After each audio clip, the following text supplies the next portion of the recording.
Are you tired of darkness and fear in your life? Let the light of Jesus lead you to a new day, a new beginning.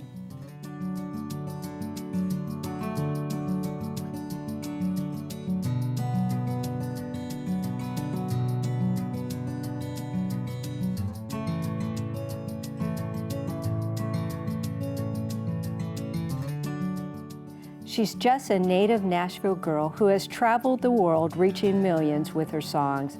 Dove award-winning music artist, author, and founding member of the Grammy-nominated trio, First Call, Bonnie King's love for music and theater began at the age of 11. Before she could name the presence of God, she met Him through music, and the Lord saved her in every possible way, calling her out of an abusive home, fear, and darkness. This is her story. This is Today's Nashville. This is Faith. Bonnie, it's a pleasure to have you. What an honor to share your story. It's incredible. Thank you. I'm so honored to be here. I'm so glad you invited me.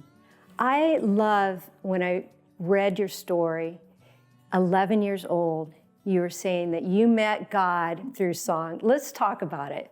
Yes, I grew up here in Nashville. I'm a Nashville native, and I grew up in quite a turbulent atmosphere at home, and it was pretty chaotic and physically abusive in many ways, spiritually abusive, and I was a very scared little kid.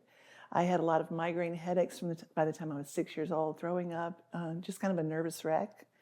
I was always afraid of displeasing somebody and being punished for it.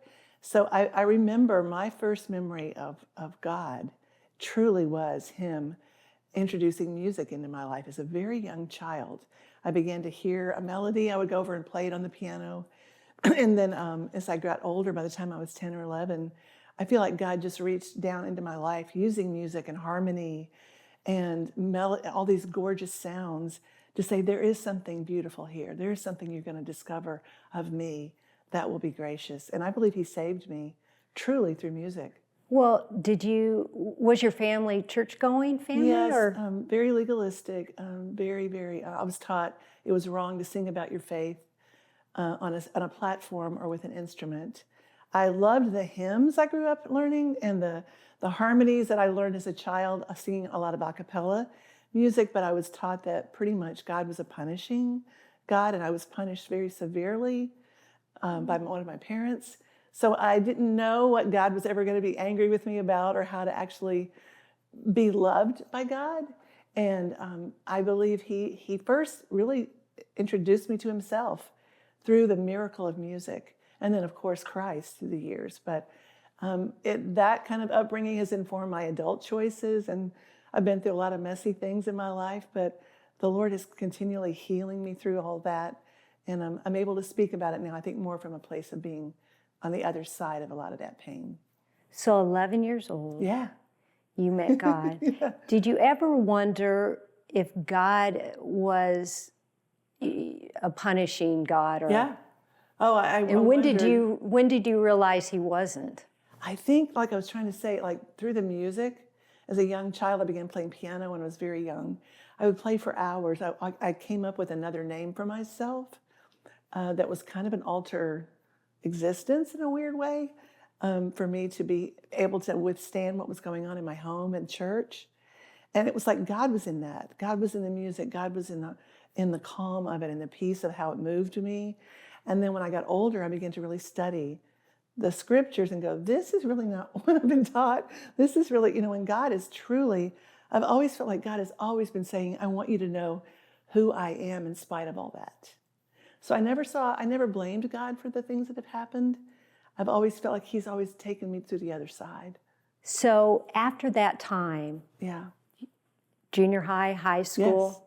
When did you know that God was calling you into music? Oh, I never really knew that till I got older. I just knew that was my gifting. That was what I was good at. I started writing when I was young, started doing theater when I was in middle school, high school. I left home when I was 17 and traveled with a band on the road, singing in clubs and all kinds of things. I didn't realize it was going to be singing about my faith that God would lead me. So when you were playing in the band, was it secular? Was it Christian? Oh, totally. top 40 band singing in smoky clubs, back then, 5 sets a night. And I didn't know there was anything I didn't know that you could sing and write about your faith until I started working with First Call and working in Nashville as a studio singer. And of course, that was a whole journey that just is astonishing to me, that God brought me into a whole life ministry of doing music that is about my faith. So you were on the road, 17. Oh yeah, like Doris Day, singing in little clubs. What were your parents thinking? I don't know, they just let me go. I mean, I knew I had to leave home at a young age to find my life. And they just kind of thought it was great. Isn't that weird?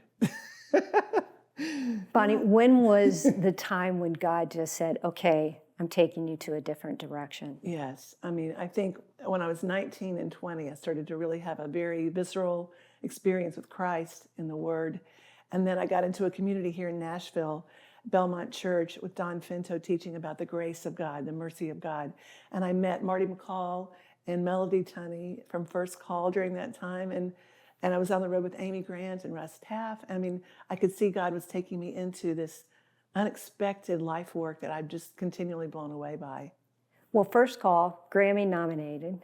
Yes. And tell me about those times. Yeah, I mean, we started out, Marty McCall, an incredible vocalist, tenor. We didn't know each other. He had been in Fireworks, which is a groundbreaking Christian rock band I didn't know anything about. But I was like, I like this guy. He and Mel Tunney, the alto, and myself were hired to sing quite a bit on other people's albums, singing backup. And we sang a lot of jingles and commercials. And we decided to pool all of our interests together and to try to market ourselves to get even more work together. So we called ourselves First Call, because that's the term that's used in Nashville for the first musician you call, the guitar player or vocalist. Kind of presumptuous of us, but we all knew that we all loved Christ, so we had a first calling in that way. And then, as very unexpectedly, we were asked to go out with Sandy Patty and sing on her tour in 86, 87, and we started getting record offers, and people loved the sound. And we're like, this may be something we need to really take seriously. So it was really an unfolding over a few years. So how did the fame and that go with First Call? How did it change your life? Oh, it totally changed our lives. I mean, we were nominated for Grammys and Dove Award winning, Best New Artist right off the bat. I remember singing at the Grammys with Sandy and being terrified. I'm like, what are we doing at the Grammys singing? There's Whitney Houston. And it was terrifying. We were really thrust into an amazing platform, really, if you think about it, to be out with Sandy at that point. The biggest moment in her career, we did the Carson show. We had just a tremendous introduction. And then we started doing our own concerts. So after that, we began to take seriously that God, for a while, we tried to do studio work at home and traveled, studio work at home and travel. And we had little kids. So we had to decide at one point, let's just focus on the ministry. So it really changed all three of our lives pretty dramatically. It's amazing what God has done in your life. Yes, it's miraculous. And so you're out on the road, First Call. Yeah. Your life is potty training my 2-year-old on the bus. Yes. Yeah. And life is crazy. Yeah, it was. It was pretty wonderful. It was wonderful. I mean, it was hard and a lot, because life on the road is kind of a struggle too. Yeah. A lot of people don't realize how hard it is. It's crazy. Traveling like that, it's crazy for your body, and the it's wonderful. sacrifice, just to get to the event, to do it, and then being on stage for 3.5 hours at night. It was pretty grueling, but it was worth it. So I learned a lot. It was an incredible training ground. Well, we're going to talk more about the change after First Call. Yes. And some other events that have happened in your life, and we're going to talk about it when we come back.